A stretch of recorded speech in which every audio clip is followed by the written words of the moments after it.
اهلا بكم من جديد. عنوان الفيديو بتاعنا النهارده: بكت من جحود ابنائها وجدة حارس مرمى ارسنال ورفضت الزواج من احمد مظهر. معلومات عن الراحلة شريفة ماهر. في البداية هنقول اتولدت الفنانة شريفة ماهر عام 1932. اسمها الحقيقي هدى ماهر.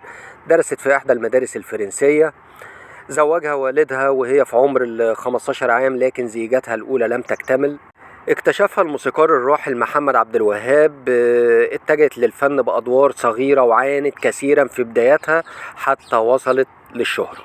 كانت تشارك شريفة في حفلات أضواء المدينة وكتار الرحمة اللي كانت تهدف في الأساس لدعم المجهود الحربي. عاشت لفترة من حياتها في السويد وهي جدة رامي شعبان، حارس مرمى نادي الأرسنال السابق ومنتخب السويد.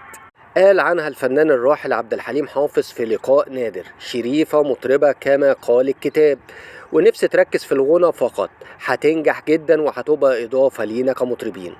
من أبرز أغاني شريفة ماهر علي يا علي، ودي مش أصول، والحب والسنين. عانت الفنانة الراحلة شريفة ماهر من الجحود من أبنائها مؤخرا بعد طمعهم في ثروتها وطردهم لها. وكانت في لقاء سابق قالت الفنانة شريفة ماهر إن هي تعرضت للضرب على يد أبنائها بسبب الميراث، مشيرة إنها أصيبت بكسر في ذراعها بسبب الاعتداء بالضرب عليها. وأضافت خلال لقاء تلفزيوني إن نجلها شريف هو الذي اعتدى عليها بعدما تودد لها وأمسك يدها كي توقع على أوراق هي لا تعلم عنها شيئا بسبب ضعف نظرها. كمان كانت اتكلمت الفنانة الكبيرة والراحلة شريفة ماهر عن رفضها الزواج من أحمد مظهر بسبب زواجه وقتها، وكانت في الوقت ذاته تمر بتجربة قاسية جدا لوفاة زوجها.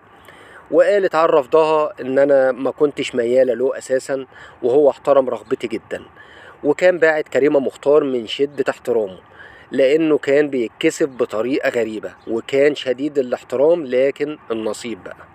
شريفة ماهر اتجوزت 4 مرات، ومرت الفنانة شريفة ماهر في لحظات حياتها الأخيرة بأزمات صحية، وكانت تخضع لجلسات العلاج الطبيعي بكثافة حتى لا تضطر لإجراء عملية جراحية خارج مصر.